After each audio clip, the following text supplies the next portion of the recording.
हाँ हाँ, ई गाँव आज भी उतने सुंदर लागता जितना पहले देखे में लागत रहे। सब जस के तस बा, कुछ नहीं के बदलल। यही से कहल जाला कि है गांव के माटी के खुशबू के मुकाबला शहर के है चमक दमक ना कर सकेला।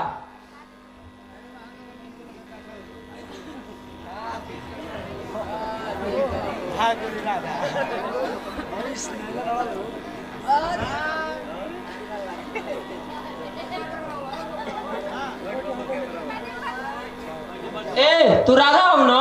हाँ हम ही राधा है। चीन गइला का? हाँ राधा, हम तो तारा के चीन गइनी हो। तू तो सियान हो गइल बड़ू हो। तू कौन छोटान बा? तू तो सियान हो गइल बड़ा। राधा, हम तारा से एगो बात कहल चाहतनी।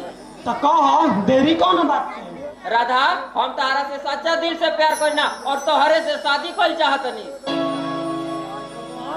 चाहे के तो हमू तो के चाही ना, बाकी हम मजबूर बानी। तोहार हमार शादी नहीं के हो सकत। राधा, काहे काहे हमनी के शादी नहीं के हो सकत? आखिर काहे? काहे कि तू एगो अमीर ठाकुर के लड़का बड़ा। राधा, अमीर बनी तो का भइल? प्यार अमीरी गरीबी गोर करिया और जात पात ना देखेला राधा। प्यार तो प्यार होला राधा। मोहन, तू हमार बात समझे के कोशिश करो। हमें गिराफ गरीब किसान को देखे गए। राधा, गरीबी कोनो पाय ना हो, उ तो कर्म के ऊपर निर्भर करे राधा। प्यार तो प्यार होला राधा, प्यार अमर होला राधा। आजकल के प्यार में दम नहीं के। पारो हो।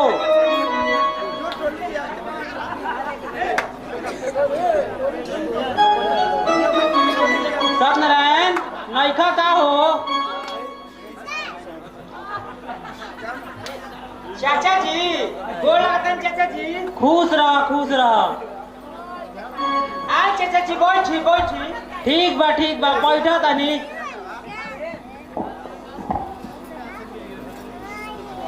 बड़ा में झटकन काका, बड़ा ढेर दिन पर चलल बड़ो।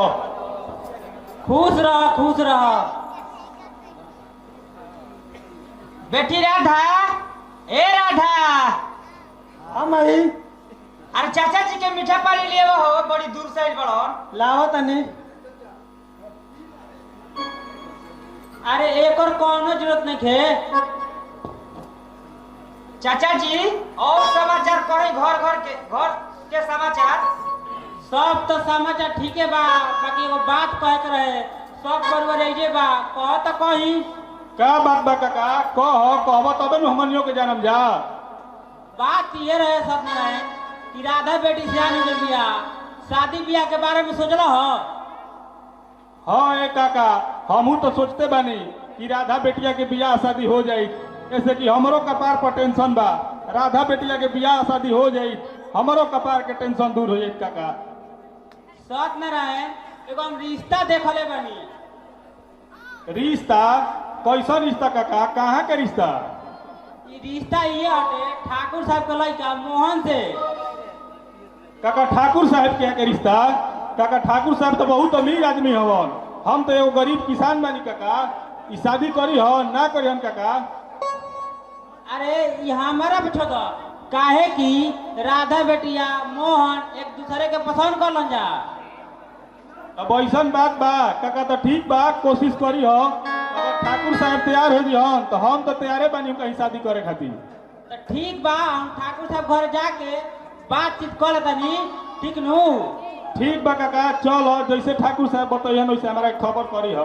ठीक बा सत्यनारायण, चलो तनी। ठीक बा काका, चलो।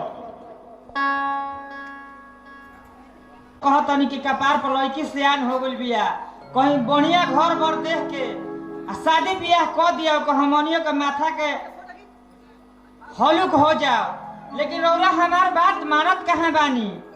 हाँ हो, झटकन काका आई रहो तो राधा बिटिया के शादी ब्याह के बारे में बात कहत रहो।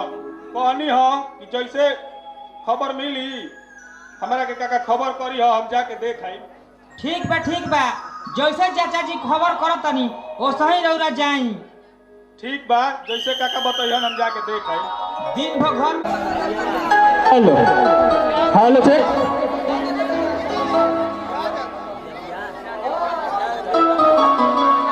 हेलो रोवा सबे देखनी की सत्यनारायण ही छटकन अगुआ गोई रहन उनकर लड़की के शादी के बात करे। अब छटकन अगुआ जाता है सेठ ही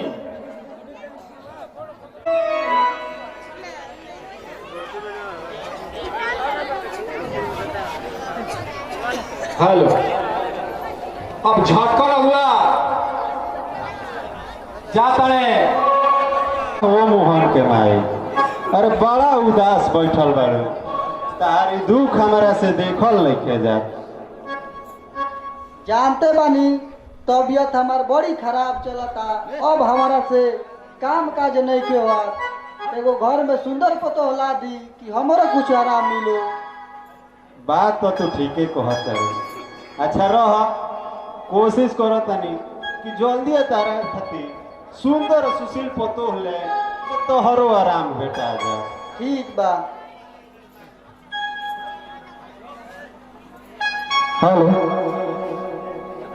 प्रणाम है ठाकुर साहेब। प्रणाम प्रणाम। प्रणाम ठाकुर। पूछ रहा का हो झटकन, का समाचार बा? सब तो समाचार ठीक है बा ठाकुर साहेब, बाकी रउरा से एगो बात कहे के रहे। कहो का बात बा? बात ये रहे कि मोहन बाबुआ सियान हो गइल बरन, शादी ब्याह के बारे में सोचली। हाँ हो हमू तो सोचते बानी कि बबुआ मोहन के शादी कर दी, काहे कि उनका माइयों के तबीयत बहुत खराब रहता। ठाकुर साहेब एगो हम रिश्ता देखले बानी। कैसन रिश्ता हो? केकर रिश्ता हो?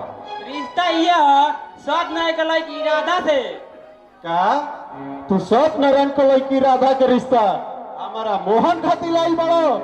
तारा तनको न समझ में आई कि कहाँ वो गरीब किसान और कहाँ हम ठाकुर। ये हमनी के कोनो मेल हो सकेला? ये रिश्ता नहीं हो सकत। ठाकुर साहेब ये सुंदर पतो हमी जी ऐसे बढ़ के का बाटे? राव धन दौलत कहीं बाटे? सुंदर पतो हमी जैसे बढ़ का बाटे? काहे कि मोहन बाबुआ और राधा बेटी एक दूसरे के पसंद करलन जा। अच्छा ये बात बा। आ तो पहले कहल चाहत रहे ना, जब हमार लड़का ओकरा के पसंद करेला तो हमारा का एतराज हो सकेला? रिश्ता हम पाका समझिलू ठाकुर साहेब। हाँ एकदम पक्का बा। तो ठीक बा, हम सत्यनारायण जी के द्वार पर सुबेरे लेके आई। ठीक बा, लेके आओ। तो ठीक बा ठाकुर साहब, चलो तनी।